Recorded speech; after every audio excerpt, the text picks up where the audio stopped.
How's it going, Dave? Okay, Derek, how are you? Not too bad. Just, getting through more grants. Yes, there's a lot of material to look at. Yeah, it's good that we've gotten a lot of them. That just means we have to go through them all. Yeah, exactly. It's I was in touch with Deb about some stuff. It's interesting the number that have received other funding already, Oh, yeah. I would imagine most of them have. especially the Um, restaurants. but the thing I find crazy is most people aren't even requesting the full amount. Yeah, I had two. I think two of the seven that I looked at were asking the full amount. The rest of them was a less amount, and it was for specific sort of things. Yeah, like that's the part that was surprising. Like, people are like have 60,000 in expenses and want 20 grand. Yeah,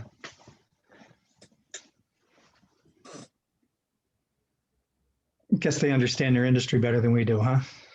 I guess it just seems like, you know, quote Yeah. unquote free money, but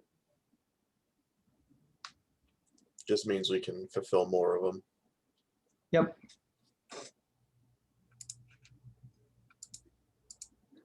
Well, I had a meeting with our panel on Tuesday, and I think they're all set. I think the guy from the Fed, Kyle's going to have a PowerPoint, and I think Dan Fogarty has a small PowerPoint. That's it. Otherwise, we're going to do mostly talking. Sounds good. Are you involved in the one that Jim's in too?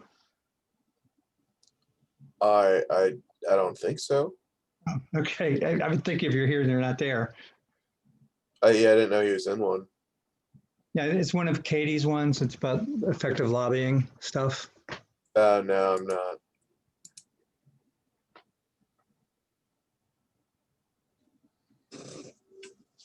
I just get pulled into all sorts of things randomly, so I'm not. There's always plenty of stuff going on that I don't know about. I bet. I feel that way most of the time anymore.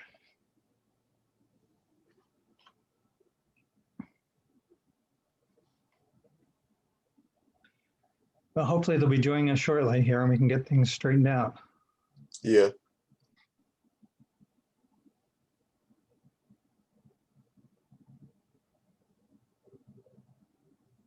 You have anything else today? Other than grants? No, just grants. I cleared my week mostly for that, so I've just been working on those and filling in where people need help. How many are you doing? I think I've done like 10 or 12 so far. I don't know. I think Shannon and Deb have been nice to me and given me a few fewer than you guys getting. It only takes me about 15 minutes to go through it, Yeah. so I've just been cranking them out. Yeah.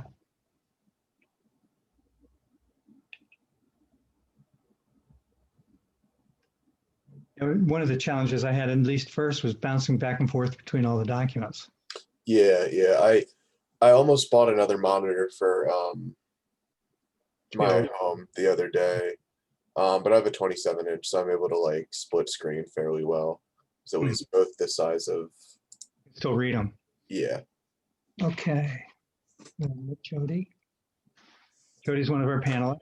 Yep.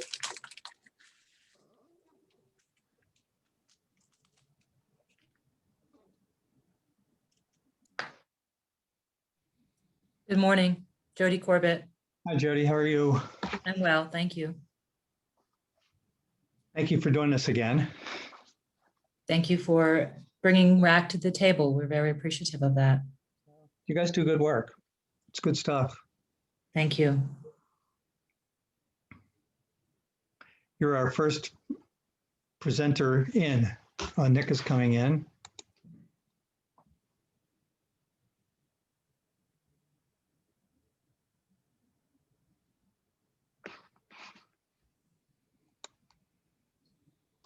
Yeah, I'm with you. Hard when we don't see each other's faces, let alone And this is as interpersonal as it gets anymore. It's just crazy. Yeah, it's the year of when I taught writing, speech, and literature. And one of my favorite words was simulacra, which is actually a word that you would use when you're studying, say, Andy Warhol, and like the repetition of things, to see it again, and like a copy of a copy of a copy of a copy, and it gets faded each time, with the old like mimeograph copies, and that's really where he got that kind of concept from. But I feel like I've been in a year of simulacra, of just seeing everyone. It's not like I'm not seeing you, I'm seeing a picture of you. Of me, yeah. And It's very, very antisocial in its own way. I mean, it's social that we're talking and stuff, but there's no contact, no real people stuff. mhm. Nick, how are you? Good. How are you? Good. Thank you for joining us again. Yeah. Hi, Nick. Good to see you again. Hi. You too, Jody.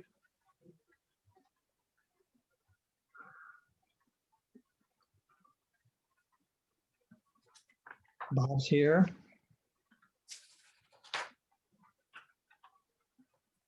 Hi, Bob.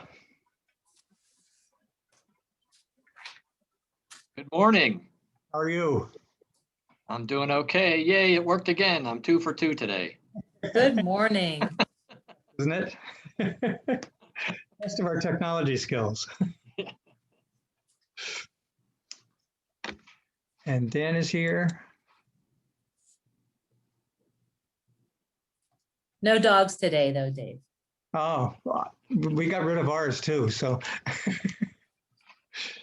are you somewhere else, or are you at work? I'm in the office. I had a bunch of meetings late afternoon, so it was just easier for me to get home. Be there, yeah. Do what needed to be done, or else I wouldn't have been home until about 7:30. So, yeah, I'm in the office. We've been back. We as administrative have been back since July, right before July 4th. Yeah. And the college has been open since then, but a lot of times people think that it's not. Yeah, I have a neighbor who works for RAC, and she said she's been summoned to the office a lot. Yeah. Yeah. I feel like Star Trek. We all kind of like go to our pods. Yeah, exactly. Exactly. Okay, I think Dan has joined us. Kyle, how are you? Oh, say it again, because I didn't hear you. This is my test. How about now? Now, yes. Good. Good morning, everyone. Where did Dan go?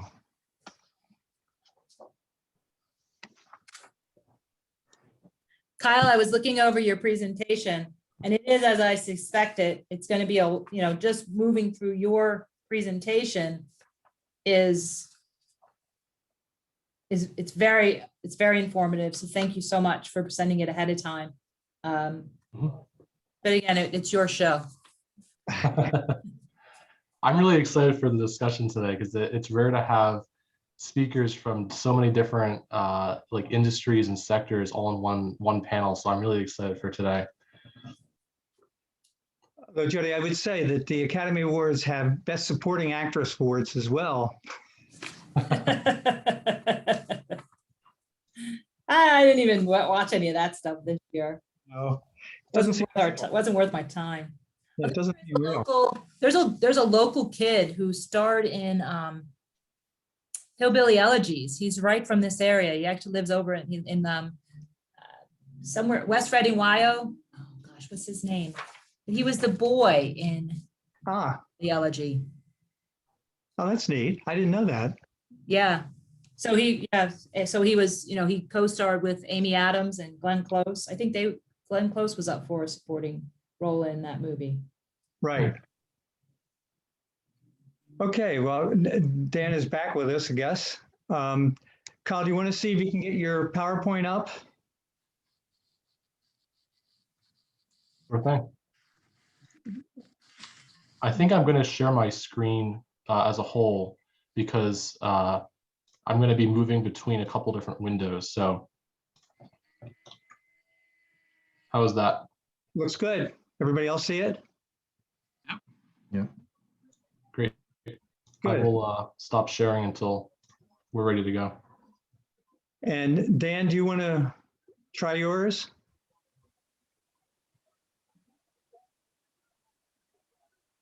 Here, so I'm gonna try that one more time here, Dave, real quick and see if you can see it. Just a second. Yeah, everything just went black on me momentarily. So, Yeah, we don't see you, so. okay, so let me try to get that back. That might be just I might have to get my camera back on here. I'm getting a sign in. From Zoom.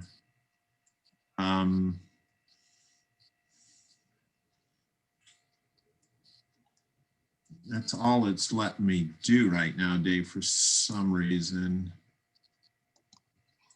Just sign in. All right, now I got my video going, I think, right? We see you. There Yes. you are. All right, so this is why I had this pre-meeting, Dave. It's not your first rodeo, right? And we've I'm learned pulling that. up my slides now. And then I think I have to do a screen share. Right, Let me know how that goes. right there. You want to go to the slideshow, but Right.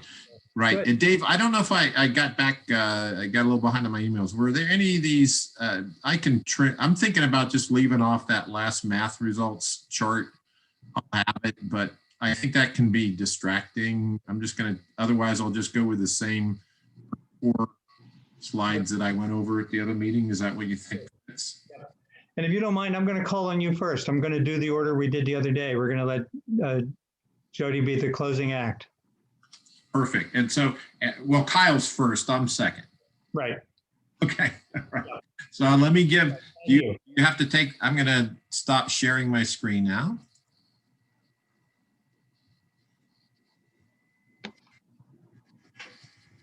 And I'm going to go on mute. Okay, and I will start us off and do a very quick thank you and welcome. I'm going to introduce John Weidenhammer, who's the chair of the Berks Alliance. John, if you want to say a couple words. Then I will come back and Kyle, I'll introduce you and I'll announce who our panel is going to be and then turn it over to you, Kyle. And then when you get finished, I'll come back in, introduce Dan again, and we'll do Dan, Bob, Nick, and Jody. I'll give some guidance to the audience at the very beginning about try to stay muted. Put questions in the chat. Yeah, questions in the chat. Thank you, John. I'm trying to do too many things at one time here. Submit their questions in the chat that we will be filming the videotaping the program so that people can see it later. It'll be on the Berks Alliance website. And we have been sharing also with BCTV.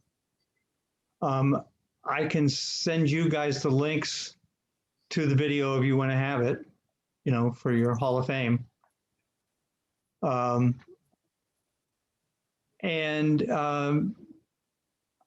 We will, if we get time at the end or there's some very interesting questions, I'll ask those of you guys. Otherwise, I'll tell the audience that we're going to collect the questions. We're going to share them back with the panel and with Kyle. And we will share them then back with the entire audience that if we don't get a chance to answer the questions as we go through the process.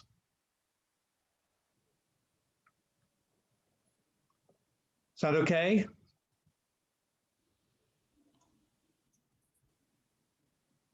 Good. I guess we've got 5 minutes to wait, so you guys are good. And you all, Bob and Nick, you got to see Kyle's presentation? Good. Yeah. I'm not sure I got it, to be honest. Ah, Yeah. you want me to get it to you now? I can send the final one out right now. Yeah, that'd be good. Sorry about that, Bob. I thought I had emailed you. You know what? It may be stuffed in with the other 100 emails I got. You never know. Yes. Yes. Oh. Especially I've personally been having that problem of like missing emails. There's just so many of them. Yeah. And that 100, Bob, is just in 7 o'clock this morning, right? Yes. You know all too well. It is a crazy time. It was crazy before this. Yeah. Well, I was talking to a group yesterday and speculating on, imagine if we didn't have the internet during COVID, Oh, how we would have coped to communicate and do business and stay in touch, work from home. Amazing. yeah, it's kept everything functional, and I was at a school board meeting last night and we were talking about how the COVID and going digital is going to change how education is going to function going forward. And so it's had some dramatic consequences for us. Well, and you already see folks that are trying to disrupt higher ed. I mean, there was an article in the Wall Street Journal earlier this week about, Google wanting to jump into the higher ed business essentially as a disruptor of, not only the high cost, but the challenges that some students have had, participating in college for a whole variety of reasons, not just financial.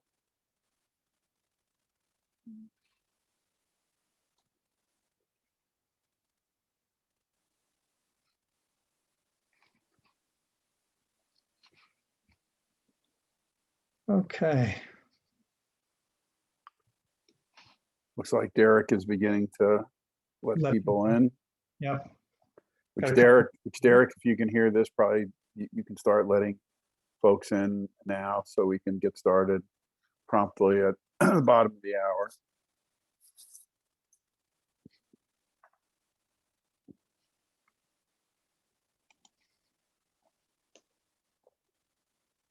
Yeah, we're getting there. Good. Here they come. I think we have 94 registered. Good.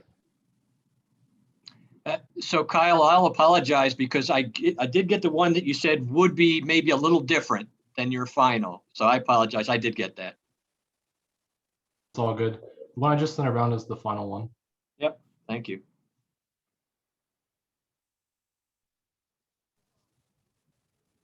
Two-minute warning.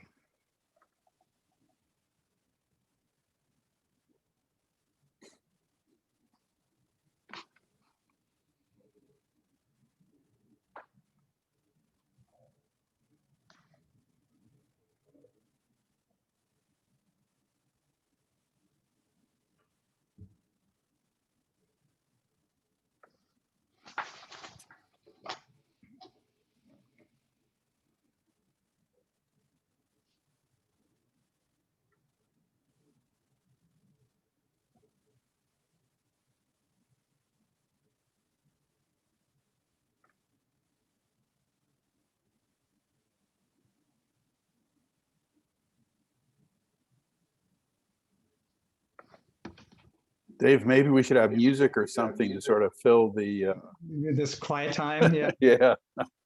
We can all practice our Zen Buddhism here while we're All doing right. All right. So meditate for a minute. I was at a conference recently where they had that like really classy jazz music playing. God bless. It's a Bye-bye. nice touch. I think a lot of conferences are starting to do that, high energy music, when you're coming into the rooms and going out as a way of trying to get everybody sort of fired up and energized. And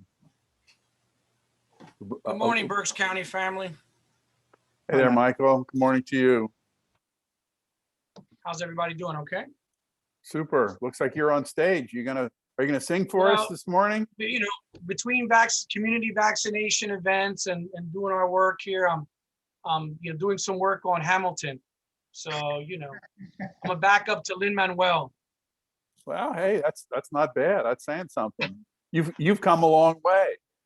I try, it's, hey, it is what it is. You talked about music and stuff before. I'm not gonna sing for you right now, but maybe next time. Wasn't your daughter thinking about having a singing career? Yeah, well, yeah, my daughter, she did theater as well. I mean, back when I was a youngster, I did theater, and my daughter, my son did theater. So she's pursuing her master's degree now. She's a reading specialist working at the Reading School District right now. Awesome. Yeah, for so her. who knows? Maybe yeah. So looking forward to this conversation. That's for sure. Well, with that, we will kick it off, Mike. Thank you. All right, you got it. Hi, everybody, and welcome to the Berks Alliance Community Forum today on a rainy day in Reading. Of course, none of us got exposed to the rain because we're all sitting in our living rooms. But I want to thank you all for coming and joining us today. We have a very interesting topic. We're going to have a presentation by Kyle DeMaria from the Federal Reserve Bank about a skills-based approach to job training and occupational mobility. It's the idea that it's based on research that the skills required for a position can translate to another position that is in what we call an opportunity occupation, which is an occupation that pays pretty relatively high wages and doesn't require too much in the way of advanced education, which interestingly, in the Federal Reserve District of Pennsylvania, New Jersey, and Delaware, the Reading metropolitan area leads all the communities in that area having those types of positions. So we're a good place to have this conversation. We will follow this with a panel of local leaders. We have 4 of them who are going to respond to what they've heard. I'll introduce them when we get to the panel time. We're going to ask you to stay muted during the conversation and ask you to submit your questions and comments through the chat function. We hope to have some time at the end of this to answer the questions and respond to the questions, but if we don't, we will collect them all, we'll share them with our panel, and then we will send them back out to everybody in the audience.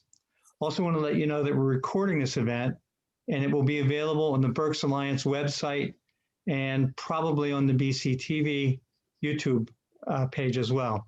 So with that, I want to introduce John Weidenhammer, who is the chair of the Berks Alliance, for a few remarks. John? So Dave, thanks so much, and good morning, everybody. Thanks for joining our community conversation today. I think we have a really terrific topic.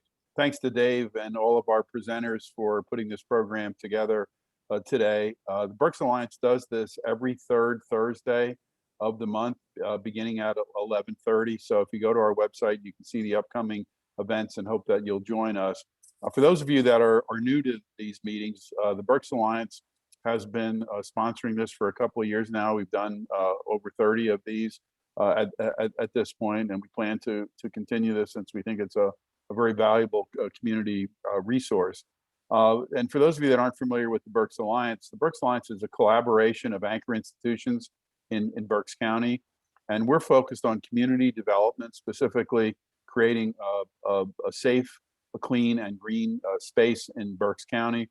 We're focused on improving the health, wealth, and education attainment of the community, as well as making sure that there's and Dave already kind of touched on this, an adequate supply of living wage jobs for Berks County citizens, and then an adequate supply of folks to fill those jobs. So we're pleased you're with us. I'll just put in a plug.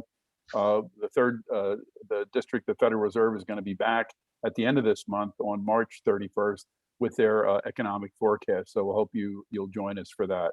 So with that, Dave, I'll turn it back to you, and thanks again for joining us. Great, thank you, John. I'm going to change my agenda here quickly and introduce our panel and then come back and introduce them again. Our panel will include Dan Fogarty, who is the Berks County Director for Workforce Development, Jody Corbett, Associate Vice President of Community and Academic Partnerships at RAC, Bob Harrop is the Vice President for Personnel at East Penn Manufacturing, and Nick Thomas, who's a Business and Community Development Staffer at Gage Personnel. And I want to thank you guys for joining us today. I think it's going to be a very interesting topic. Kyle DeMaria, who's presented at our forums in the past, is a community development research associate at the Federal Reserve Bank in Philadelphia and a great partner in these events. So Kyle, you're on. Thanks so much, Dave, and thank you for the opportunity to be joining you all again at another community forum. I think last time I was here, I was talking about equitable transportation, and so it's exciting to be back to talk about workforce issues, and I'm particularly excited about today because it's rare that we have such a large panel to be able to kind of bring our ideas together. So I'm going to begin by sharing my screen here. Is that coming through well for everyone? Yes, looks fine. Sounds good. All right, great.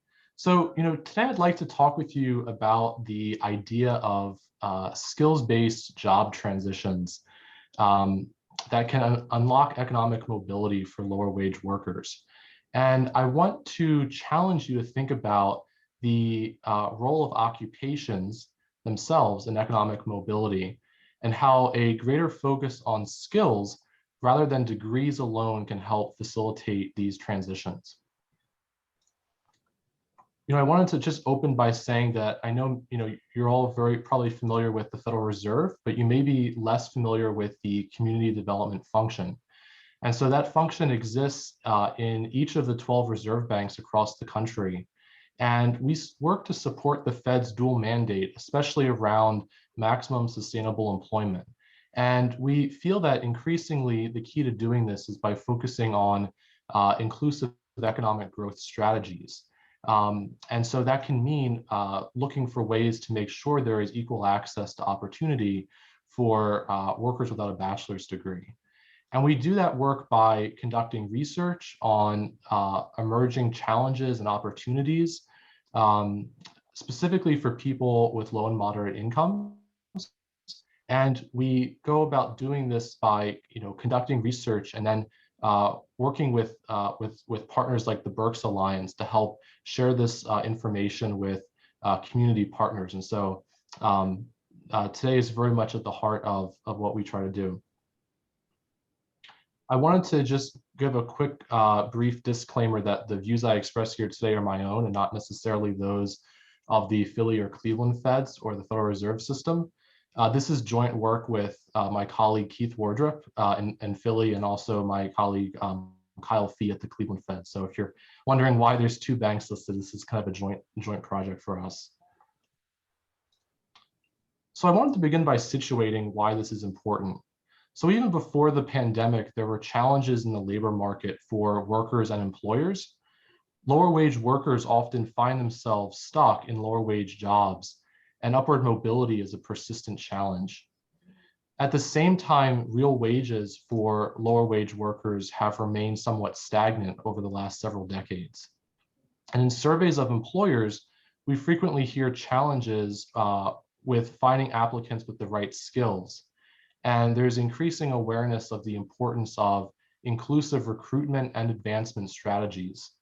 And the recent pandemic has magnified these existing stresses in the labor market, displacing lower wage workers, many of whom are younger, female, non-white or Latinx, or without a bachelor's degree. And so one of the central questions that remains is, will these workers be able to return to their jobs, or will they need to transition into new occupations? And so in this research, we look within metropolitan areas to identify transitions between occupations with similar skills and that do not require a bachelor's degree, and that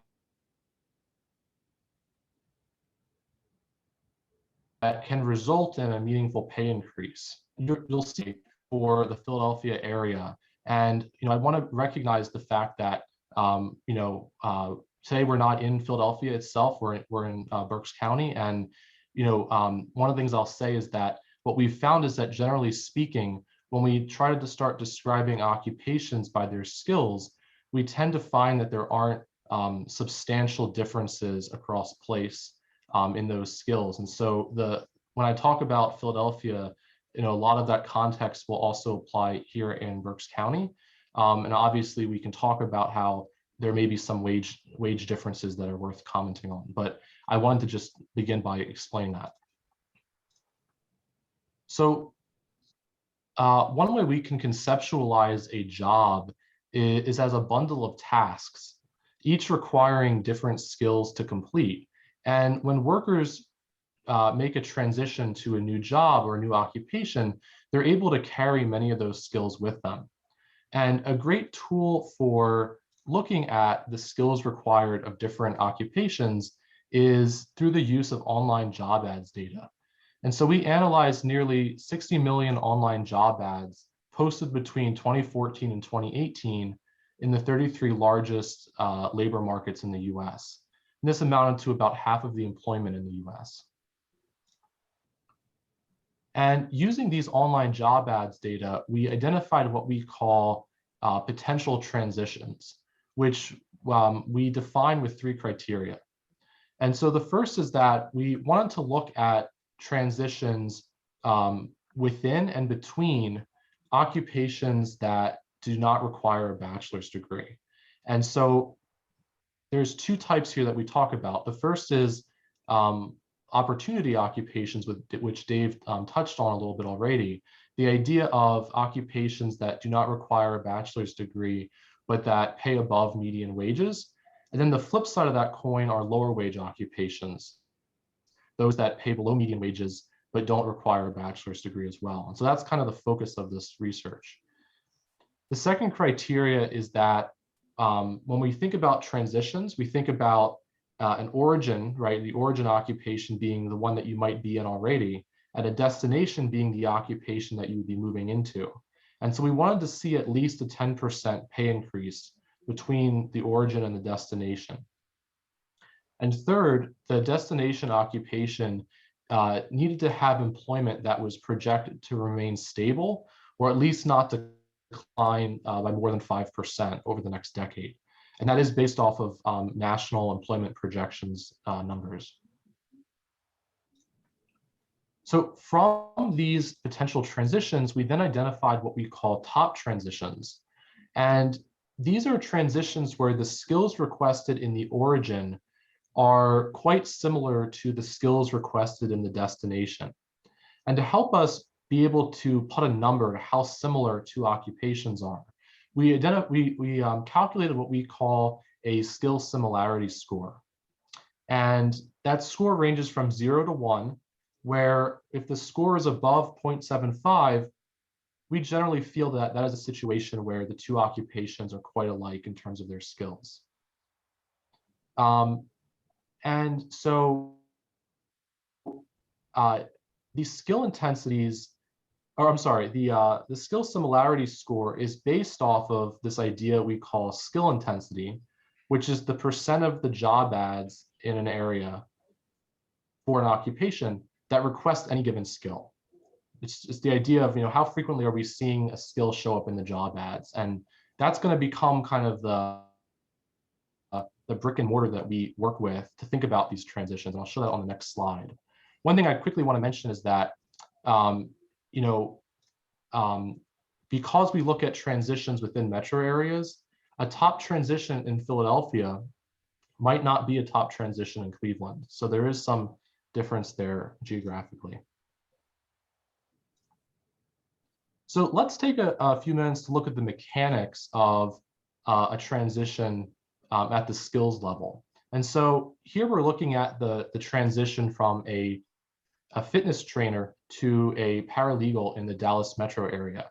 We can see that this is a transition with a low similarity score of 0.26. And that kind of starts to show when we look at the skills here listed. What I'm showing is the top 25 skills for paralegals. And I'm showing you the skill intensity for skills for both fitness trainers and paralegals. And what this does is it allows us to visualize the demand for skills for 2 different occupations. So let me walk through what's really being shown here. The dark blue indicates the skill intensity of the origin. What that means is if we look at communication, about 30% of the job ads for fitness trainers ask for communication. The light blue indicates a skills surplus, a case where the skill is actually more frequently requested in the origin than in the destination. So we see that, I should have said that if we look at communication, communications asked for for fitness trainers about 40%, and it's asked for in paralegals about 30%. And then the orange shows us cases of skills gaps. So these are cases where the skill is requested for paralegals, but is not requested for fitness trainers. And so, you know, not surprisingly, a fitness trainer would need to pick up skills in litigation and legal documentation and research, we see here, in order to make this transition. And you know, what I would say is, importantly, a lower similarity score does not mean that a transition can't happen. It just means that the worker may need more training to make that transition happen. And overall, across all of these potential transitions, we find that the vast majority do require very different skill sets, so that the average similarity score we find is 0.25. But top transitions exist in every metro area. So here we're looking at a much different example. The example of a high scoring transition from a retail salesperson to a sales representative, specifically in the Phoenix metro area. And we see that the similarity score is 0.86. And we can see that a retail salesperson shares 8 of the 10 top skills needed to be a sales rep. But might need to build skills in marketing and in Microsoft Excel. And what's powerful about this visualization is that workers looking to make this transition can identify the specific skills they may need to build to be competitive in the labor market. And conversely, employers looking to fill roles in sales reps may have luck with hiring retail salespersons and working with them to get them up to speed on the few skills that they're lacking. And so now that I've described how these transitions work, I want to discuss a couple of key findings that we see around these transitions. And the first is that 21st century skills form the bridge between occupations in these transitions. When we ranked the top skills requested of lower wage and opportunity occupations, we found that many of the same skills ranked highest, and that they were oftentimes what we call 21st century skills, or you might be more familiar with the term soft skills. These are things like customer service or physical ability or teamwork, collaboration.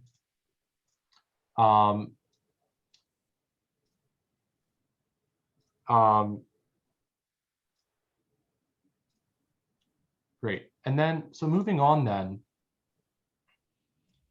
we also find that if these top transitions are actualized, they could unlock economic mobility for the workers who pursue them. So we find that a top transition exists for about half of lower wage employment and a bit less than a third of opportunity employment. And what's particularly exciting is that if we put aside managerial positions, about a third of top transitions are to an occupation in a different, what we call major group, meaning that these are occupations into different fields. And so they speak to these opportunities that may not be so obvious at the surface, but that when we start to look at skills, we can actually find that there are a lot of overlap, and that reveals an opportunity for a transition. So while our criteria for a top transition requires at least a 10% pay increase, the average pay increase from our top transitions is actually quite more. So overall, we find that the increase in annual median wages across all top transitions is around 49%, from going from around $30,000 a year to $45,000 a year. And that increase could be even more for someone making a transition from a lower wage job to an opportunity occupation, where the increase could be as high as 78% on average, from around $29,000 to $51,000 a year.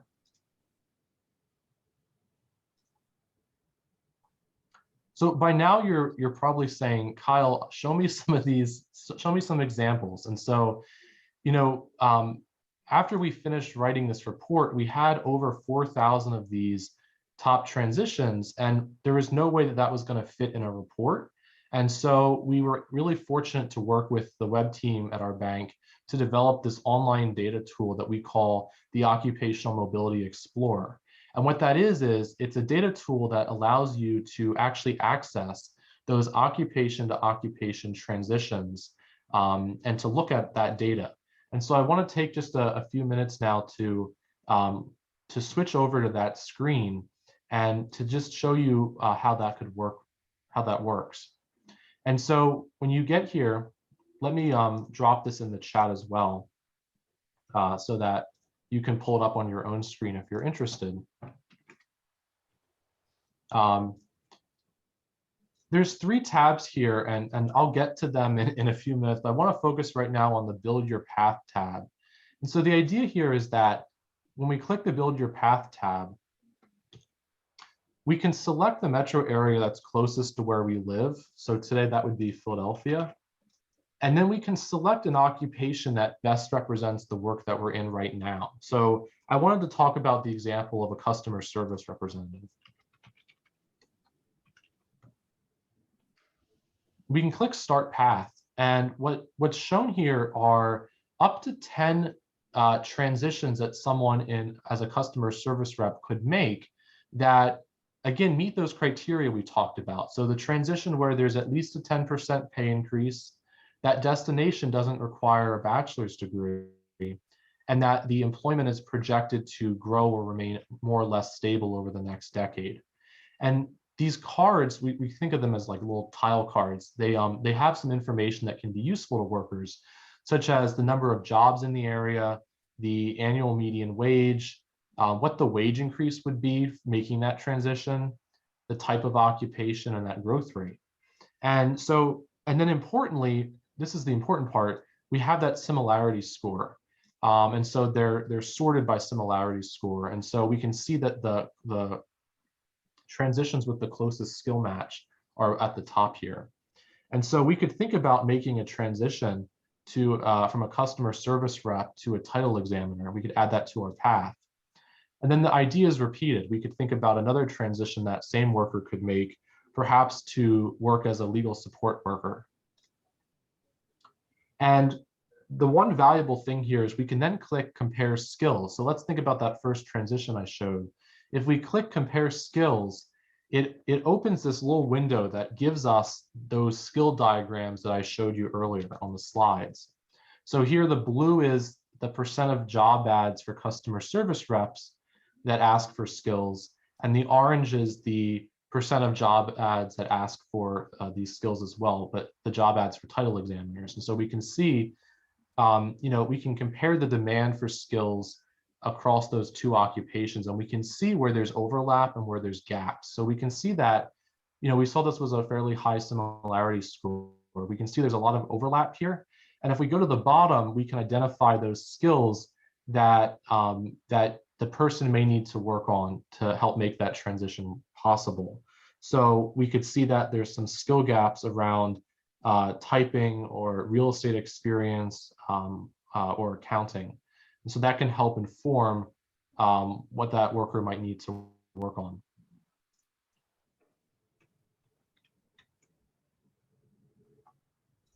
I want to jump back to the slides for a second, because I want to talk about now, in my last few minutes, 3 applications of this research, and hopefully spark some energy from my great co-panelists. I want to talk about 3 applications of this. The first being how employers can use this research to help fill and hire for hard to fill positions. But it doesn't need to necessarily just be hard to fill positions. They could be other positions as well. And so, if we go back to the data tool, on the View Top Transitions tab, it's possible to download, if you just select any metro, it's possible to download the list of all top transitions in an Excel file. And so I just downloaded this here. I'm opening it. And that's what this looks like. And I'm going to switch over to the same sheet, but one that I've just kind of feng shuied a bit and made a bit bigger so that we can actually go through an example together. Can someone give me a nod if this is zoomed in enough for reading? Yeah, looks good. Okay, thank you. So I wanted to talk about the example of an employer that might be looking to hire industrial machinery mechanics. And so far we've been thinking in the forward direction, right? We've been thinking about going from an origin to a destination. But an employer could use this if they think backwards with the tool. So they could look at the destination of interest, the occupation they're looking to hire for, which could be an industrial machinery mechanic. What we can do is, if you go to the filter button in Excel, you can scroll over to the destination name, and you can search for that occupation that you're looking to hire for. We can see here that there's industrial machinery mechanics. And we can also select the metro area that we're closest to. And what this does is it shows us the 3 occupations that this research would suggest are most similar to industrial machinery mechanic. And what we can see is that they are an installation worker, a maintenance and repair worker, or a mechanical engineering tech. And we can see the similarity score here. We can see that they're all, this is the top transitions, are all above 0.75. And in this file, we can also then see that same information in the tool. We can see what the wage increase would be for the worker, and we can see the occupation type and so forth. But I think what's powerful here is for the employer, they can see what might be the occupations to recruit from based on the skill similarity. So another example we could look at is a sales job. If an employer is looking to hire a salesperson, maybe a sales rep of services. Same idea here. We see that a couple of origins that have good skills alignment here might be hiring someone who works as a retail salesperson or as a counter and rental clerk. So the research can inform how employers might pursue recruitment strategies. And so, we can then go back to the data tool and look at the compare skills tab, where we could enter our closest metro and we could enter that transition. So we might want to see how close are the skills between maybe an installation worker and an industrial machinery mechanic. We can click compare, and again, we get that same skills chart. So we can see where there's overlap, and then at the bottom in orange, we can see where there's gap. So we can see that, if an employer were to hire a person who's currently working as an installation worker, they might need to develop some skills in hydraulics or electrical systems to be successful in that new role. So I know I've been talking for a while, and I want to just move through 2 final examples here before I'm quiet and I listen to some others talk.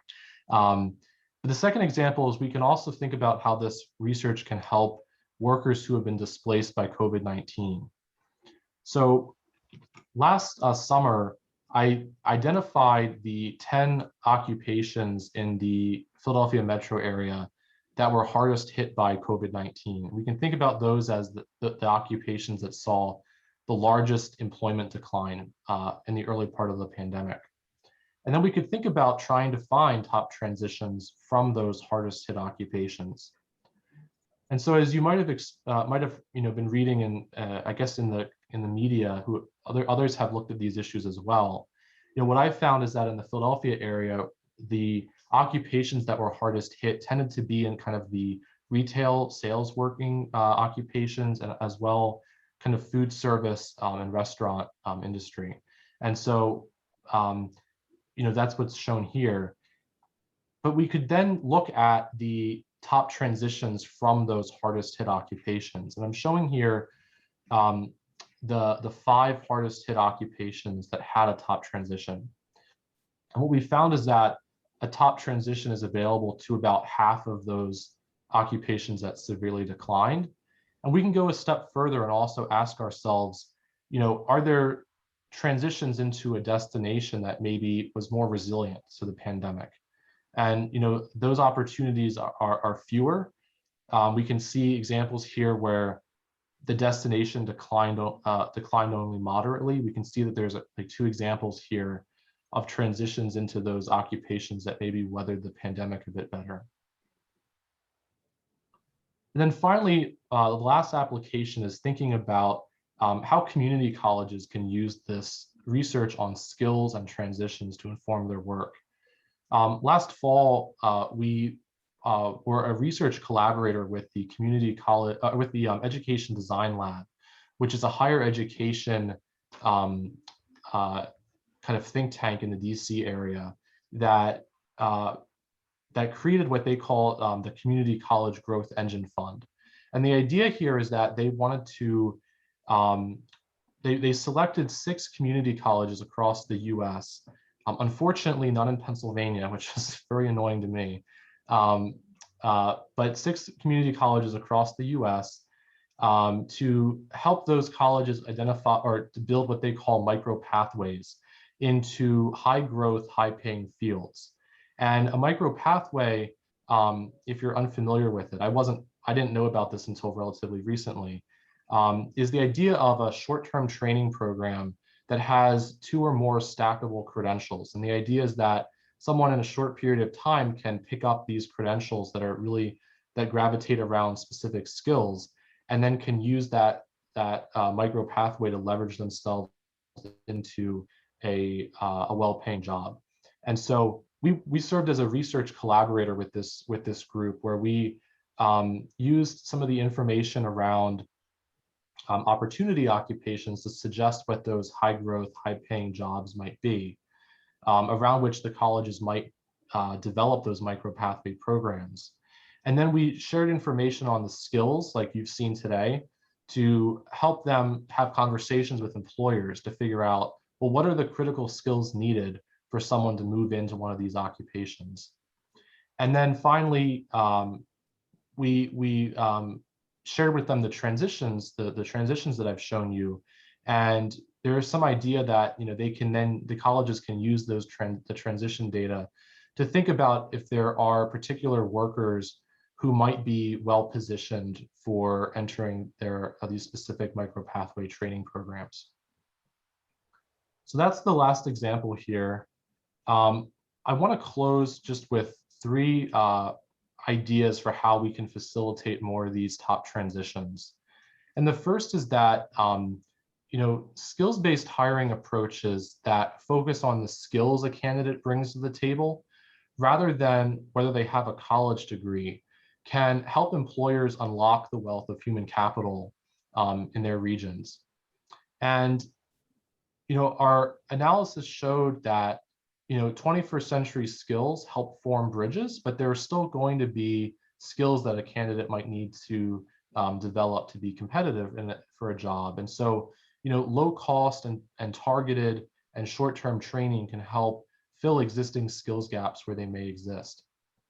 And finally, strong collaboration between employers and education providers and workforce development organizations can make sure that that workers will have a job waiting for them after training, and that the right training will meet the talent demands of employers. So I'm going to end here. I have here a link to our full report that's available on the Philly Fed website. And I also have some contact information for my co-authors and me. And thank you so much. And I'm looking forward to the really rich discussion that we'll have now. Kyle, thank you. Thank you. Really, really interesting, different approach to how we go about recruiting and moving people between positions. And some of the information, the salary stuff, just a mind-boggling that people could get a 50% increase in salary by using their skills and the skills-based approach. Okay, so we have a panel of 4 local leaders who've all volunteered to respond to Kyle to talk a little bit about what he's presented from their perspective and to talk about their work in trying to address attracting people to employment and employment opportunities. We're going to start with Dan Fogarty. And I think, Dan, you have a short PowerPoint. Dan's in charge of workforce development for Berks County, but he is a major player in workforce development across the Commonwealth of Pennsylvania. Dan. Well, Dave, thanks for the kind introduction. Is the audio okay? Yes. Okay, and I'm going to pull up the screen sharing now, and with a little luck,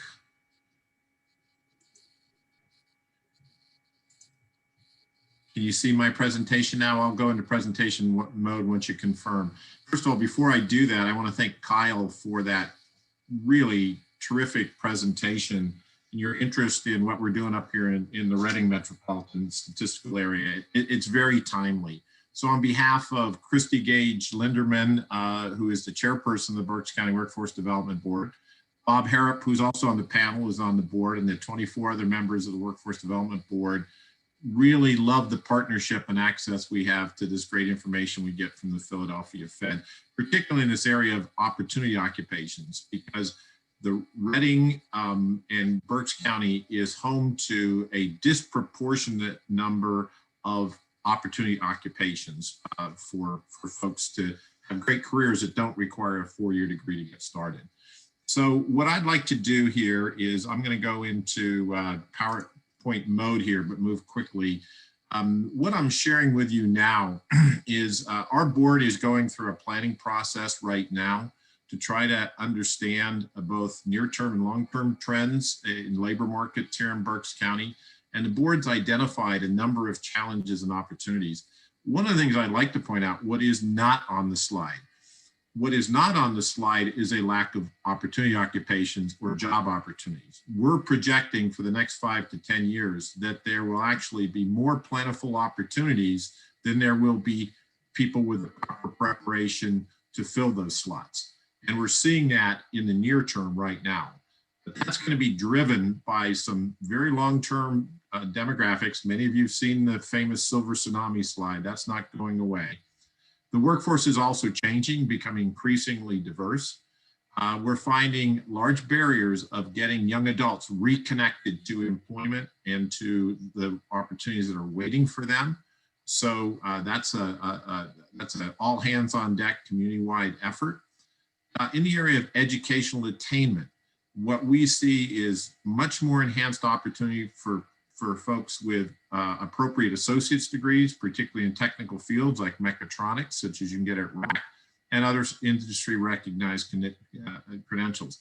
And finally, to this topic of skills-based hiring, we've identified a particular challenge with adult numeracy and young adult numeracy here in the county, which I'll share with you. So here's the slide. Stay tuned. This is the demographic game that has not been impacted significantly in any way by the pandemic. This started 10 years ago, and this trend is going to continue for the next 10 years. What you're looking at, the purple slide on top, is the number of Berks County residents that are 65 years or older. So we're going from 60,000 folks that meet that category 10 years ago to close to 100,000 in less than 10 years. So that is something we see that has massive implications for educators, employers, service providers. On the other end, we look at what we call potential entrants. Those are 25 to 29-year-olds that residents of Berks County. And we need to have all of this talent on board, on a career path to meet the needs of employers going forward. And you can see that number is basically flat during that same time. So the county is growing population, but it's not in that critical 25 to 29 year cohort. The good news on that, there are a lot of areas in the Commonwealth where that number is showing a greater decline, right? But that's really a big challenge. That widening gap is going to continue to put pressure on employers. And that's a case throughout the Commonwealth. You'll also see that in other parts of the United States as well. So the one that we want to focus on today is low adult numeracy. And my background before coming to the board was human resources, trying to fill jobs like Bob Harrop is. I came to Berks County first back in 1996 to be the employment manager at Carpenter Technology. And we had some talent challenges then, but nothing compared to what Bob and other manufacturing employers are facing right now. And the challenge is with all of those experienced baby boomers retiring, we have to be able to upskill the remaining incumbent workers and job seekers to fill those higher end jobs. And one of the biggest challenges we have to that is we have a numeracy problem with our adult population here in Berks County. There is really hard to get good data on actual numeracy. So what Kyle's talking about, numeracy is a skill, a high school diploma is a credential, and they do not always correlate. So almost every manufacturer in the county historically has required entry-level candidates to have a high school diploma or GED. That's starting to loosen up a little bit, and we'll talk about that. But the problem at the adult level is we have a statistically higher number of adults that score low in numeracy, and only 29. This is not only 29% of adults clearly demonstrate they have proficiency in numeracy, the kind that's required in many of these higher end, those positions that you want to move towards, oftentimes will require higher levels of numeracy. And when I say this, I mean multiplying fractions, converting fractions to decimals and back. We have many adults that cannot perform those tasks. So how did we get to the position of having low adult numeracy? It starts with having challenges with our young adult numeracy that is not matching where the needs of our employers are going. The best metric that we at the board look at when it comes to young adult numeracy is actually the 8th grade PSSA exams. These are offered in all 18 school districts. They were last offered at the end of back in 2019, almost 2 years ago. They're tough tests. If a student scores proficient or advanced on this assessment in 8th grade, there's a high likelihood they are going to be in that 30% of numerate adults. They're also going to be on track for taking advantage of programs such as at the Schmidt Center or in construction careers. Unfortunately, across the Commonwealth, only 1/3 of Pennsylvania 8th graders score proficient or above on the PSSA test. And here in Berks County, we have 18 local school districts. Only one of those school districts, Boyertown Area School District, is the only local school district where in 2019 did we have more than 50% of their students score proficient on the 8th grade PSSA math exam. So that's sobering. And even Boyertown, for the great job they're doing, 45% of their 8th graders do not score proficient or above on that exam. So we got some challenges, and the question then, what happens to those students over the next 4 years to make sure they're numerate before they leave the K-12 system? Why does this matter? Well, along with employers on our board, we also have labor representatives on our board. Specifically, we have board members from the Electrical Workers Apprenticeship Program and the Sheet Metal Workers Apprenticeship Program, which has a brand new state-of-the-art training facility up in Hamburg. And both of these programs report to us that the #1 reason that candidates cannot get into the program is they cannot pass the entrance exams in mathematics. So when individuals talk about high stakes testing, that in fact is a high stakes test. If you get into those training programs, you're well on your way to jobs that are going to pay $60,000 to $80,000 a year, plus pension, plus medical. If you don't pass the exam, you don't get in. So in the past, where you relied on a high school diploma, the question becomes is, what does that diploma signify? And are there other ways of actually assessing the math skills that employers need? The good news is that there are, and a lot of the more progressive employers are figuring that out. So what you're seeing is many of them are relaxing the requirement for a high school diploma if the individuals can actually demonstrate that they have the required numeracy. So hopefully that sets a little bit of a local flavor for the rest of the discussion, Dave. Thank you. Thank you, Dan. I think it actually does that very, very well. It shows the importance of shifting from a credential to skills and the importance for the community and individuals, employers, and people all through the food chain to deal with that kind of issue. Next, we're going to hear from Bob Harrop, who is in charge of personnel at East Penn Manufacturing, one of, I think, actually the largest employer in Berks County. And Bob, I'm sure these are challenging times for you as well. Yes, thank you. Good morning or good afternoon, everybody. Kyle, thank you also for your presentation. It was very intriguing on a couple different levels, actually. So probably one of my first observations, as you were going through the Occupational Mobility Explorer, you picked my favorite destination job. And I probably was not the only one in the audience of however many we have today that saw you pick the maintenance position, right? And so that is a significant struggle for us that require maintenance staff in our facilities these days. And so, I also noticed that the origin jobs were very similar to the destination jobs. So that the point to that comment being that, having a tool like the Explorer may be beneficial as we struggle as employers to figure out there are going to be, continuing to be, few people with the direct skills available to us to fill some of these technical trades positions. And what that says to me is then I need to begin thinking about what are kind of the transitional skills that are available for people to make a leap maybe into those roles.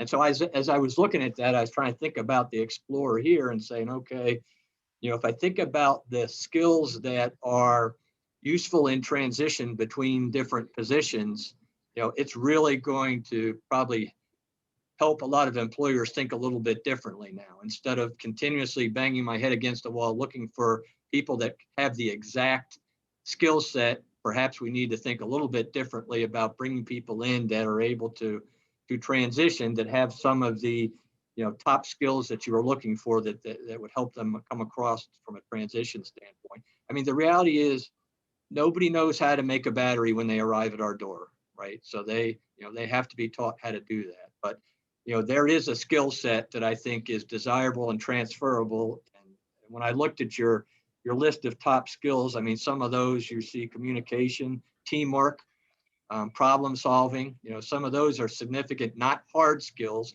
but if you expect people to come into a job and be able to learn and pick up because they won't get that learning before they get here, then those are significant skills that you could look as maybe transitional skills for folks. So I think this is a tool we probably need to look at. I can see from the employer side, there could be some benefit. I also know that linking potential applicants and employers is another part of this process. And so as I was listening to this, I was trying to put myself on the other side of this. If I'm the person or persons or individuals that are using this tool, for example, I mean, how making it understandable, accessible to the people for them to utilize this. I think access, education, awareness has always been critical for us as a community as we're trying to roll out some of these strategies to the people that would be using it. And I know you're talking about people maybe that are already working, that are making job transitions, but we know there's some people that maybe are not be working. And how does this work with them? And we also know that, we will, because most of our jobs and most of a lot of other people's jobs don't require a college degree, we are even looking to identify young people coming right out of high school. So, how would they use a tool like this? And how could they envision and helping them make some decisions about their career choices as they leave either high school or, if they're at RAC, getting some advanced education or wherever. So my initial thinking I think the tool has some nice potential. I'm trying to understand kind of how, from the perspective of the employer, we could really deploy it. My other sense is around on the other side. I mean, how would our educational institutions use it? How would the individuals that are in the workforce use it? How would they access it? And make it as user-friendly as possible. Because we're at the point now where I think we're trying to use everything we can, try to make great connections and try to get people into the jobs that we have today. There's probably people out there that worked in hospitality or retail that probably have never thought about working in manufacturing. And I don't know if using a tool like this, if they saw where the skills were transferable, whether that might even encourage people to think about, a career change and moving into a different industry. I just think it's maybe one more thing to kind of help us work through that. And, I would imagine it might be a nice tool to have down at the workforce board, Dan, in the Career Link, and probably a couple other organizations around the county here. Because I think, again, access, ease of use and access will be critical both on the employer side and on the individual side. So those are just my initial reactions, Dave. No, thank you, Bob. That's very, very helpful. And your perspective, I think, is very, very important in helping us understand how and when and why to use this tool. We're going to go to Nick Thomas next. Nick's sort of in between. He's the bridge between the employer, potential employee, and the potential employer. So, Nick, your reaction and your comments. Can you hear me okay? Yes. Okay, good. So yeah, I mean, we're one of the large employers as well, but we are the middleman at Gage Personnel. I think everybody knows Gage Personnel or somewhat familiar. So I could very easily just say ditto with what Bob said, because he's spot on from an employer perspective. I think what's standing out in my mind, just because I have specific experience with being the middleman and talking with the clients, the employers themselves, and dealing with a large grouping of manufacturers specifically, is when we talk to or advise our clients on the required things, the boxes to check when we're recruiting and they're recruiting and we're in the trenches with them. What are those requirements? And you're right, Dan, as well. That high school diploma or GED has been one of them. We have a fair amount of them loosening the grip on that, and they're heeding some of the suggestion to look more at the skills and experience of the people, which is fantastic. That will tell you more. So that's coming along. The other part of this is, the other box that gets checked or unchecked is a language barrier box. Maybe they don't speak English very well. So it could be they speak a little bit of English, or they don't speak enough to understand the safety language or the safety culture or the things that we need to get them through orientation. So that's another thing to think about here, is how even when I look at it today, and Kyle, fantastic presentation. I can't wait to use the tool myself and play around with it and bring it to my team, because I think it's fantastic. Is there a way that folks with an English as a barrier can use the tool? Because we can't afford in our region, if we make this only accessible to people that can read and speak English, we're going to lose. The accessibility factor, from Bob, that's going to be key here too. So we got to figure that out as well. And for us, that's another thing that we're trying to, those boxes that we check, this data is going to help, because when we speak to VPs like Bob Harrop, they don't want a suggestion. They want it backed up by data. This data will now help you back up those things where you're looking at, okay, getting rid of something we've had as far as high school diploma as one of our requirements for years. We hear your suggestion, but how do we do that? What do we replace it with? And I think skills-based is really the best way to do it. So I think that's fantastic. When we're looking at hiring for potential skills versus actual skills, now comes into play things like, do the employers have the ability to do the training? Not every employer in Berks County has the resources of East Penn. So how do we figure that out with the other ones that don't necessarily have the ability to hire somebody for their potential and then train them, or have the resources or funds to be able to send them to RAC or BTI or wherever they need to send them to get said training? So I think a lot of maybe the work to do yet as well is talking about what types of training is needed for those minimal skills that are missing, rather than, if we look at the unicorn job of maintenance mechanic, that one needs a fair bit of work, right? That's why we have the mechatronics program. That's hefty. But are there other ones that we could bite off for smaller employers where they don't need as much training? Those are the things that would be maybe low-hanging fruit that could be some programs that we put in place that are helpful for the near future rather than the down the road future, which is something that I brought up the other day. The employers that we talk to are looking at what can we do today to fill the positions we have now to meet our quota for this quarter or next quarter, because we don't have the time to worry about a training program that's going to bear fruit in 5 years. So we are faced with needing short-term solutions, mid-term solutions, and long-term solutions. So that's going to be another key factor for us too. But overall, I mean, the tool is really going to be something that's driven by data and helpful on so many different levels. So thank you for that, Kyle. Thank you, Nick. And last but certainly not least, we're going to go to Jody Corbett from RAC, who is in a different perspective on this, but I think some interesting viewpoints on this as well. Jody, your take. Well, thank you. And thank you, Dave, for inviting RAC to the table on behalf of the president, our leadership team, and of course, our board.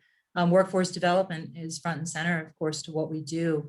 My area of expertise really falls in pathway building, and those pathways leading from early college programs. I know a lot of my friends are on the part of the Berks, the Future Ready Berks initiative that we have with our K-12s. When we talk about that retraining of the workers, we're looking already at 8th grade.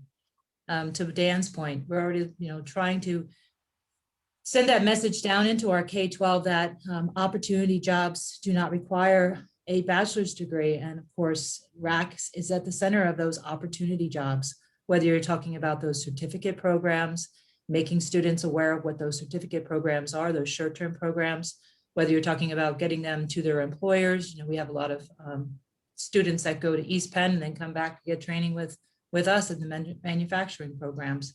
So what we've done with the curriculum, I think, is very interesting.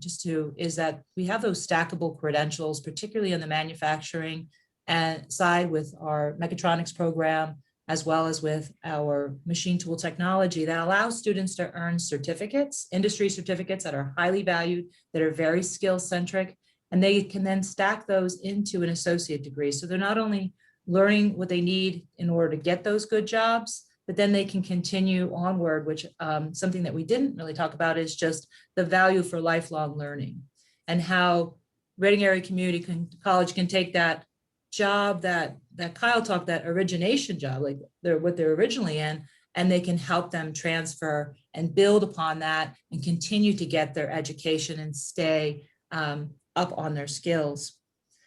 In the pathway building that I do with the college and with our K-12 and our four-year partners, again, this tool could really be helpful not only to our school counselors in the K-12 in demonstrating in very concrete ways to parents that return on investment. When we get a parent who comes to us in 10th grade and their students in 10th grade, they're like, well, they're thinking about being a nurse, but they also want to be an engineer, is to have a tool like this to show what some of those transferable skills are and for them to understand what that is. I think about all the students that come to us right out of high school. If we didn't get them in one of our early college programs or in our technical or our teacher academy programs where they're already earning college credit and they're already learning, skills along the way before they even get to RAC. Sometimes they can earn up to a year's worth of college before they even get to us, before they matriculate to us. Those students we can take those undecided students from high school and we can show them a tool like this and say, well, okay, so you're thinking about changing your major. Let's look at what that looks like, you know? So I really love that this tool looks at what the employers are looking at the job postings, you know, what the employers are looking for. I think that's really critical for our students. And I love that percentage. I love that, which shows the students what the percentage is and what that jump in salary might be for them to make that transition, as well as that specificity of what skills they need to learn in order to get into that job. So I think those, I can really see our counselors, our advisors, as well as school counselors using this as a tool in their toolbox as far as career readiness is concerned. Jerry, thank you. Mm-hmm. Kyle, I'm going to give you a chance at the very end to sort of tell us what you heard from everybody, what you learned from everybody. But we did get several very good questions, I think. Nick raised this as a topic, and one of our program participants raised it as a topic, and that's the question of language skills, bilingual ability. Is that something you guys looked at? Is that something you have the potential of going back to and taking a look at? It is really vital here because it is a barrier in many ways to employment. So language is not something that we specifically looked at, but I take to heart, you know, the idea of, you know, thinking about if the tool could be translated into other languages to be more accessible to people. You know, that idea really resonates with me, and I know that we're, you know, we've been receiving a lot of feedback, and I've been really thinking about what kind of version 2.0 of the tool looks like. Good. If I can offer there, what, you know, one of your challenges, since I'm not for an employer, I can say this: no employer is going to post a job that says English language required. Right? I mean, you're just waving a red flag as an employer, but it essentially 90% of the jobs in Berks County, English language is currently required, right? So the challenge from the tool is it won't pick that up if it's not in a job posting. The reality, though, is if people can't read the job posting, they're likely not to apply for the position. What you do see is some employers now going the other way and, you know, doing more recruiting in Spanish, for example, right? So that is taking place. But I think this particular tool, for a lot of reasons, is, I mean, can you imagine if I was still at Carpenter Technology and every posting I put out there says English language required? I'm just inviting a lot of feedback from the community. So Kyle, would you be thinking about trying to create a Spanish language version of the tool? You know, we're still kind of in the early part of the conversation about how to improve the tool, but I'm writing it in my notebook here.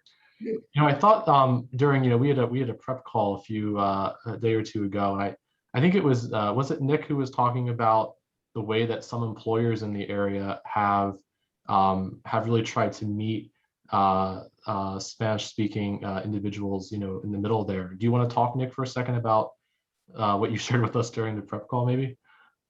Yeah, I mean, the suggestion is if you want to open up yourself to more numbers of better candidates, you have to entertain the idea that not all of them speak English. So if somebody has the skills and the experience of doing whatever it is you're seeking, and the only box they can't check is that they speak and read English perfectly, let's try to come up with a way to figure that out. So, you know, again, that comes down to some resources for a lot of the employers. Do they have people in a supervisory or lead position or HR position or anywhere that can help translate or rewrite things? But I always say to them, if the answer is no, just tell me. We have people in this community and at Gage that will help you do that if that is your goal. So that shouldn't hold you back, but you got to be willing to put at least a little bit of effort in to get that stuff translated or offered in some way. So it's coming along. I would say 3 years ago when I started with Gage, the number was few and far between. And as the tighter the market gets for people, the more people are willing to step out of the box and do whatever they need to do. So it's getting better, but it needs to get better quicker to make this happen and be more fair and equitable. This is clearly taking place in the manufacturer sector. Dave and others will remember Sunrich, right? When a plant has a closing of more than 50 employees, we get what's called a WARN notice. We've only had one WARN notice from a manufacturing company in the last 18 months, despite this awful disruption, right?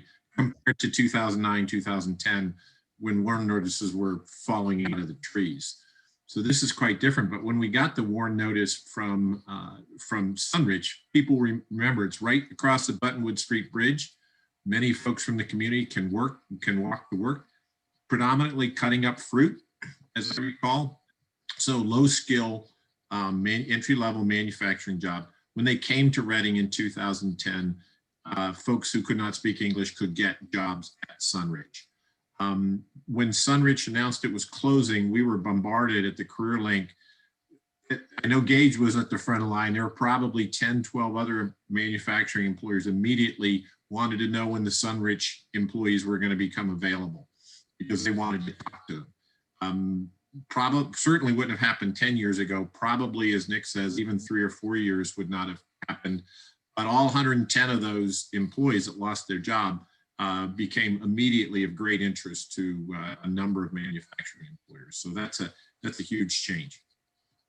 Yeah, one of our earlier forums almost a year ago now was about inclusive workplaces, and we had a presentation. Among the presenters there was Reading Truck Body, who have been very aggressive in terms of moving to deal with language issues, not just in recruitment, but in all the aspects of their employment, activities at work, keeping people engaged, employed, and keeping them connected to the work site. So very, very helpful. Dan, I'm going to give this one to you, and maybe there's a way to link it. We had a question about whether or not, how many, are we having difficulty finding people and what types of people? And I know you do a lot of work in the manufacturing sector.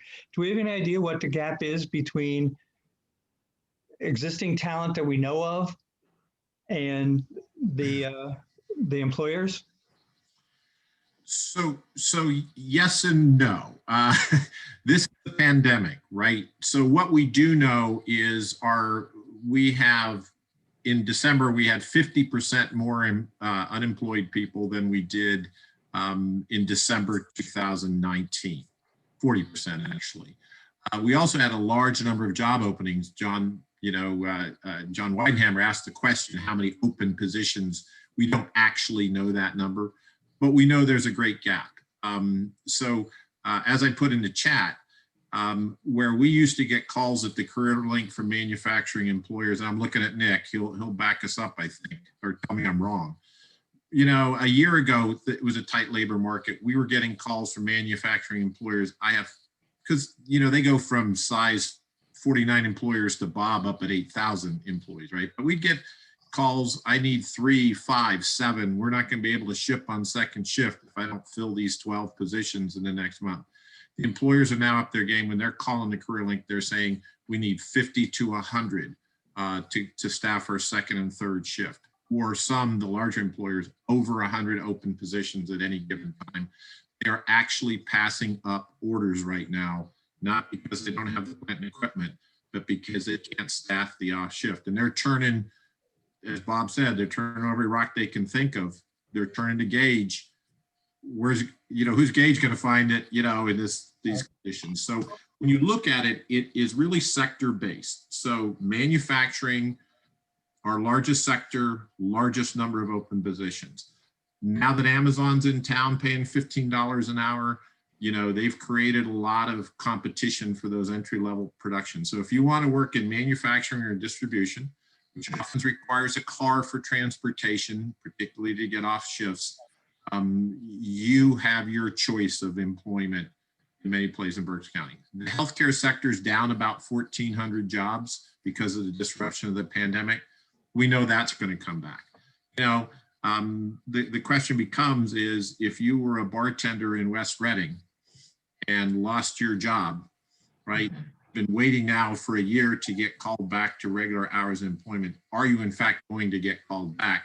And are you ready to do what it takes to go work for East Penn, likely starting, right, Bob, on second shift, which is a big, and having to get in, and schedules are completely different. One thing about manufacturing is you can't show up 20 minutes late on a regular basis. Right? That's kind of where the disconnects. Did that answer your question? Yeah, let me push back a little bit and maybe get some of the other people, maybe Bob weigh in on this, but is there a way that those restaurant workers could use this tool to identify the skills that might translate to that manufacturing job? Is there some application here that could be used to this tool? This is Bob. Clearly, I think there is. I think what people need, everybody probably realizes is, it's an environmental change. I mean, working in a bar and working in a heavy manufacturing plant are two very different things. So having the skill is important, and having some transitional skills makes that easier. You still have to, understand and be comfortable in the environment because it will be different. I've wondered why more people haven't tried that. I think there's also people, hope upon hope, that they can return to the job they had. Mm-hmm. I just think, there's a human element out there where people are really still hoping they can recover and have some of the jobs they had. So yes, I think the tool definitely could be a help. I think, we're already looking at the skills that we require, again, maintenance jobs being very hard to fill. We're already looking, though, at can we, even in the operators that we bring in, what kind of skills do they have?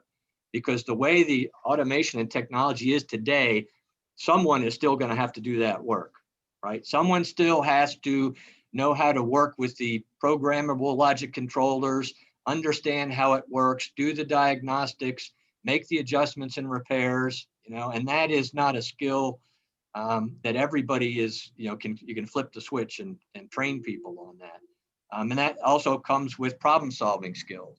That's another piece that, problem solving. If someone has good problem solving skills, that would probably make them a pretty good manufacturing employee. And we also talked about in our prep session, the ability to learn and how well do you learn? And I don't know what the assessment is for that, but, I was looking for a component on the list here that says learning, but that's kind of a tough one. But there's very few jobs anybody goes into that right away. You have to learn. So we've realized that people are going to have to learn a lot of things. Some of the technical areas are the ones that are the toughest to vary. The other thing is we've actually, and it's not a short-term solution for us, but we're asking as we build equipment and we talk to our suppliers about building equipment, about taking the technical aspects out of it.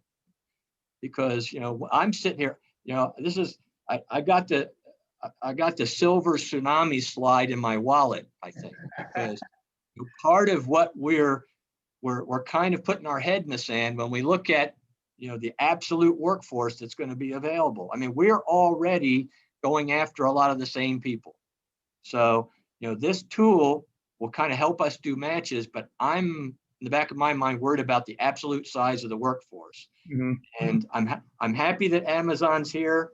I hope there's nobody that would take this the wrong way, but the more people we have locating businesses in Berks County where the workforce is not growing creates another set of circumstances that I'm not sure that tool will fix that. That's a slightly different issue, but actually, I think the tool could help. Hey, can I say? I'd like to add because we all tend to, especially because we have the beautiful Schmidt Training and Technology Center and manufacturing, is we do have a lot of short-term programs that can get that retraining happening in healthcare. One of the best partnerships we've had in the past few years is our Farm Tech program, which actually Rhonda's on this call, Rhonda Hudak, who's our grant manager. We wrote a small grant to get students who are in, to retrain them from the restaurant industry into Farm Tech. It's a 15-week program with Tower Health that puts them again into an opportunity job and gets them exposed to health professions, which, manufacturing, that's our driving industry. I've learned well from Dan Fogarty. But our sustaining industry is healthcare, and we've got tons of opportunities for that retraining to happen for that displaced worker in the health professions in our short-term programs, whether it's that farm tech program for 15 weeks, or it's our dental assisting, which I think we're waitlisted for that. So there are a lot of opportunities for that tool to be used for that kind of worker. Absolutely. Great. Okay, when I started this, I said there were some ground rules and we were going to keep the audience mute and have you submit your questions in chat. But Mike, my good friend, Mike Toledo, you get a chance to talk. Well, thank you, Dave. I appreciate that. Again, I appreciate the conversation, and obviously it's very timely what we're talking about. Just a few takeaways, in terms of, I always talk about, the importance of the natural resources, or the abundance of natural resource that we have in the community, which is bilingual, bicultural members of the community. In terms of, you mentioned Dave Redding Truck Body and the work that they did. Well, they reached out to the Hispanic Center. We helped them with that work. They consulted with us and we gave them guidance and direction, and then they took it and ran with it, and they're doing some great things. Nick, you talked about, it's going to take effort by these organizations that want to hire Latinos. I would say it's going to take, effort, but it's going to take resources, right? It's going to take them hiring bilingual, bicultural staff in their HR departments. It's going to take them investing resources in organizations like ours that can help them, that can maybe direct them to individuals in the community that have the skill sets that they're looking for. Okay, so I think it's important that collaboration continues, especially during this pandemic where it's really a reset for all of us. I think we need to revisit how, what strengths we have internally to help support, all of us, and we all want the same thing, right? We want to hire good people, give them the training and the experience that they need, and hopefully that they can build and go on to other jobs and other opportunities to earn a family-sustaining wage. The last thing I will leave you with is the Hispanic Center is looking at, fingers crossed, a workforce development initiative that is very, again, fits exactly what we're talking about here. Around the service sector, around the need for interpreting and translating across different sectors, and how we can move people from earning $10 to $12 an hour that are bilingual, bicultural, that can earn a job making $18 to $24 an hour because they have the skill set of being bilingual, bicultural. So again, we're going to be piloting this program the next 6 months. It's our workforce development initiative, and my hope is to report back to you all what worked, what didn't, and how we've been able to support those sectors in the community that are looking specifically for bilingual, bicultural folks for their ranks. So again, know that the Hispanic Center is here to support your efforts in any way that we can. And again, I just leave it at that. Thank you, Mr. Myers, for the time. Sure. Thank you. Mike, Dave? Yeah, go ahead, Dan. Real quickly, because Michael brought that up. One skill to watch for is bilingual skills, particularly in the social services, and as Jody mentioned, healthcare services. The link next door to the board now is probably 60% bilingual, right? If you're in human services in this area, being bilingual is a huge competitive advantage in the labor force. So before we get close to closing and giving Kyle a chance to sort of respond to what he's heard, it strikes me as we've got a lot of challenges that we're facing here. Dan talking about the silver tsunami that I help represent, the fact that we have some issues in terms of some basic skills that credentials don't identify, but the skills do. The numeracy thing that you pointed out, Dan, is being a challenge. Trying to figure out how we can take advantage of the research that the Federal Reserve has done and apply it. Who do we need to get to? Having East Penn take it on is one thing. Having a very small restaurant taking on is a whole different ballgame. And so we have some challenges in that way of trying to deal with this. But in every challenge, there's a great opportunity. And I think there's a really interesting opportunity, Kyle, that you've presented to us here with with the tool. Hopefully we've been helpful to you, but I want to give you a chance for a couple closing comments. Thanks, Dave. Yeah, I mean, there's so much to react to here. So I took a couple of notes while my co-panelists were talking, and I wanted to just hit on a couple of ideas. I've been thinking about the silver tsunami slide for a couple of days now, Dan, and I wondered, what extent you can, you could think about doing an analysis where you look at what are the occupations held by those that are retiring, and then use this skills-based approach to try to bring in, I guess, younger workers when those older workers do decide to retire. Whether that might be a strategy for thinking about how to prepare for that demographic change that's happening in the area.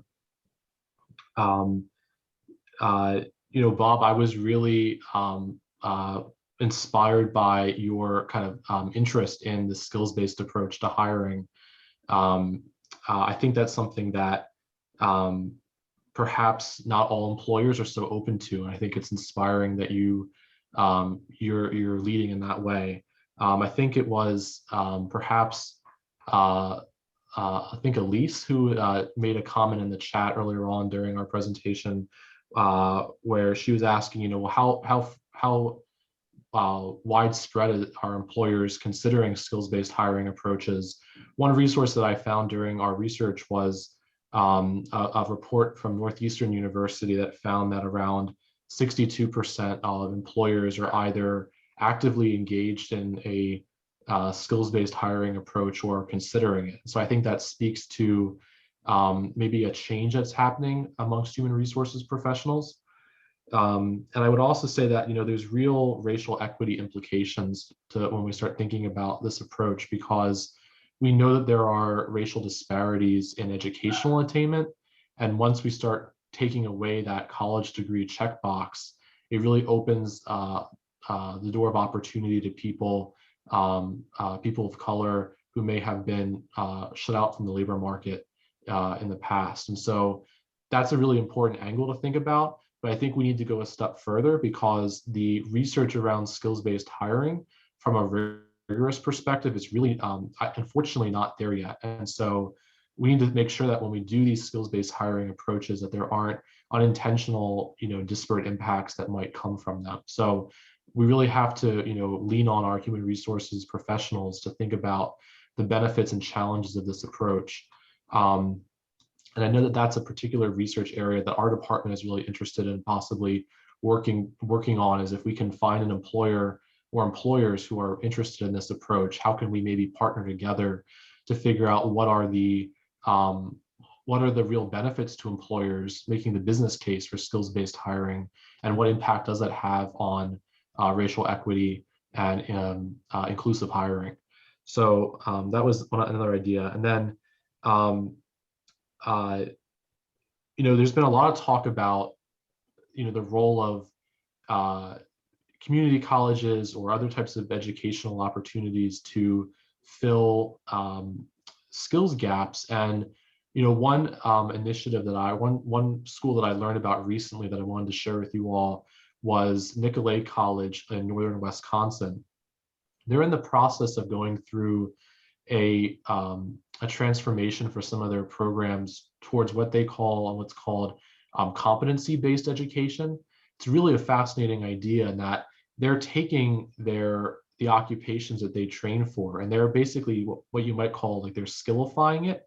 So they're thinking about what are the skills that make up an occupation, and then they're using kind of the same mental framework as I showed with those skill charts, where they're saying, based on a person's current work experience and education, what skills do they already have, and what skills do they need to pick up to get into that occupation?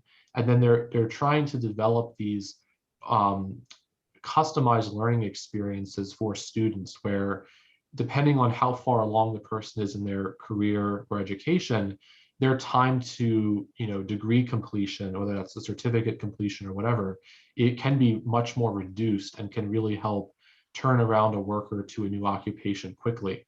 So I think that's a really exciting idea. And And the other thing too is, they do a lot of online classes. So when we can talk about issues in digital access, but to the extent that there may be transportation challenges to getting to a school, if you can take most of your classes online and then go in a few times a week or a month to a skills lab to pick up those things that you're going to need to be in person to learn, whether that's like welding or working with computer systems, it kind of helps make college more possible for students, I think. So that was an interesting model that I learned of recently that I wanted to share with you. And then finally, one thing that Jody said that really hits home for me is, she was talking about how the skills that students learn in the programs at her college can kind of stack up and end up feeding into an actual degree. They can count towards an associate's degree. And one thing that I've come to learn a lot from working on that Community College Growth Engine Fund project is the idea of human-centered design when we go about our different programs. So the idea of making programs that really work from the student's perspective. And I think one of the challenges is, sometimes students may take a class or do some type of certificate training, but it doesn't have any credit bearing quality to it. And that can be, I think, in some ways harmful to the student because they will have spent the time and the money and they will have gotten the certificate, and that may help them get the job. But then if they try to come back to school in a year or two, they're not necessarily well positioned to then get that associate's degree or get that bachelor's degree. And so to the extent that there can be workforce programs that do incorporate that credit bearing element, that can really help us think about the pathway better, because then someone can, pick up a couple of credentials, go into the labor market, work for a bit, and then transition back to school maybe and get and be well prepared to get that associate's degree or bachelor's degree. So that's just another thing that sparked in my mind as I was listening. But I really enjoyed hearing each of your kind of responses. Jody, do you have something you urgently need to say? Well, when Kyle described competency-based education, that is exactly what the Schmidt Training and Technology Center curriculum is. Oh, cool. Yes, and that's where you get, the ability to talk to an employer and say, this is what I need for my employees to have. So you've got that competency base, but then that competency base isn't lost on the student, because the student can go on to earn multiple levels of certificates, industry recognized certificates, but then those are also stackable into the associate degree. I like to call it the triple coupon. Actually, it's even more of a triple coupon, because you're not just earning your skills, but then you're also earning your certifications. You can earn an associate degree, and then you can turn around and then you can earn a bachelor's degree and go on from there. So it's really, I'd love, Kyle, for you to see the Schmidt Training and Technology and look at that curriculum, because it is the model. It really is. It's a I would love that. great segue. Kyle, if you're looking for a platform, a place to practice, to try this, to work with, come to Berks County. Yeah. Awesome. We're gonna wrap up. I want to do some closing things. A reminder that we will have taped this, recorded it. I will send the link to the recording out to everybody who registered for the event. It'll be available on the Berks Alliance website, so you can go see it there. Fascinating conversation. I think it was terrific. I want to thank our audience, because you guys have been very engaged in this. I can tell by the few faces that I can see, but the good conversation and the questions that were raised. As I mentioned, we will collect the comments and share them with our panelists. If there's feedback from them, in addition to what you've heard already, we will get that back out to everybody as well. So thank you, audience. I think you are really great. These programs wouldn't be as good as what they are if we didn't have people who are engaged and interested in hearing and learning about it. I want to thank our 4 panelists. You guys did a great job, really highlighting good things happening here in Berks County and some of the challenges that we're facing. In every challenge, there's an opportunity, and I think there's some great opportunities in what we learned today. And I do want to mention some of our upcoming forums. I forgot to do that quickly. On the 31st, Wednesday, the 31st of March, we're having a presentation again by the Federal Reserve Bank doing an economic forecast. We have our community forums on the third Thursday of every month at the beginning at 11:30. On April 15th, we're going to be talking about urban farmers markets and how they affect community development. On May 20th, we're going to be talking about how the world has changed for schools. What's the new normal going to be for education? And on June 17th, we're going to have a conversation again, helped by the Federal Reserve and some research they've done about meds as anchors and what they can do to help affect a more vibrant and healthy community. Kyle, I want to close by thanking you. This was an excellent presentation. You've been a rock star in this. So thank you very, very much. Thank you. Thank you, everybody, and enjoy the rest of your rainy day. Thank you. Have a good day. Thanks, everyone.